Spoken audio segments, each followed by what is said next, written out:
সারা বিশ্বের মতো কানাডার টরন্টোতেও নানান আনুষ্ঠানিকতার মধ্য দিয়ে পালিত হচ্ছে বিশ্ব নারী দিবস। চলুন জেনে নিই নারী দিবসকে ঘিরে আমাদের বাঙালি নারী বন্ধুদের অনুভূতি ও ভাবনা।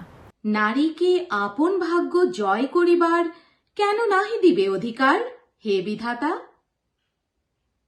কবিগুরুর সবলা কবিতার প্রথম বাক্য ধরেই আমার পক্ষ থেকে জানাই আন্তর্জাতিক নারী দিবসের শুভেচ্ছা। আসসালামু আলাইকুম। আমার নাম নাহিদ আশরাফি। কানাডার টরন্টোতে থাকি। আবৃত্তি শিল্প চর্চার সাথে যুক্ত আছি, তাই কবিতার ভাষাতেই আমার পক্ষ থেকে শুভেচ্ছা রইল।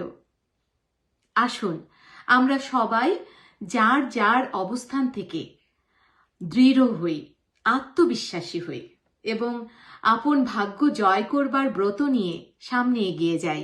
আর এই প্রত্যয়েই সকল নারী হয়ে উঠুক শক্তিতে, স্বপ্নে ও মর্যাদায় সত্যিকারের সবলা।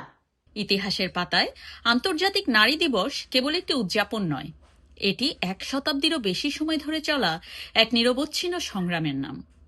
এই ইতিহাসের শুরু কোনো উৎসব দিয়ে হয়নি, শুরু হয়েছিল শ্রমিকদের অধিকার আদায়ের কঠোর প্রতিবাদ দিয়ে। বিংশ শতাব্দীর শুরুর দিকে শিল্প বিপ্লবের জোয়ারে যখন হাজার হাজার নারী কলকারখানার শ্রমে যুক্ত, কিন্তু অস্বাস্থ্যকর আর বিপজ্জনক পরিবেশে প্রতিদিন 12 থেকে 16 ঘন্টা হাড় ভাঙা খাটুনি খাটতে হতো তাদের, অথচ পুরুষ শ্রমিকদের তুলনায় তাদের মজুরি ছিল অতি সামান্য। 1908 সালে নিউ ইয়র্কের রাজপথে 15,000-এরও বেশি নারী শ্রমিকের পদযাত্রা হয়। কারখানার অগ্নিকাণ্ডে সহকর্মীদের মৃত্যু আর মালিক পক্ষের শোষণের বিরুদ্ধে ফেটে পড়েছিলেন তারা। তাদের দাবি ছিল কাজের সময় কমানো, ন্যায্য বেতন এবং নাগরিক হিসেবে ভোটাধিকার।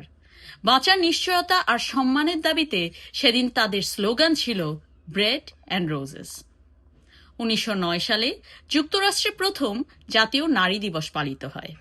এর পরের বছর 1910 সালে ডেনমার্কের কোপেনহেগেনে অনুষ্ঠিত হয় দ্বিতীয় আন্তর্জাতিক কর্মজীবী নারী সম্মেলন।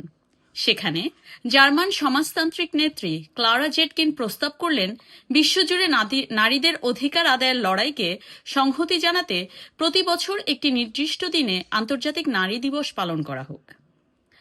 1911 সালের 19 মার্চ অস্ট্রিয়া, ডেনমার্ক, জার্মানি আর সুইজারল্যান্ডের লক্ষ লক্ষ নারী পুরুষ রাস্তায় নেমে প্রথমবারের মতো পালন করেন আন্তর্জাতিক নারী দিবস।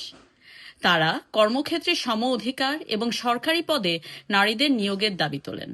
1917 সাল প্রথম বিশ্বযুদ্ধের ভয়াবহতার মাঝে রাশিয়ার নারীরা শুরু করেন রুটি ও শান্তির আন্দোলন।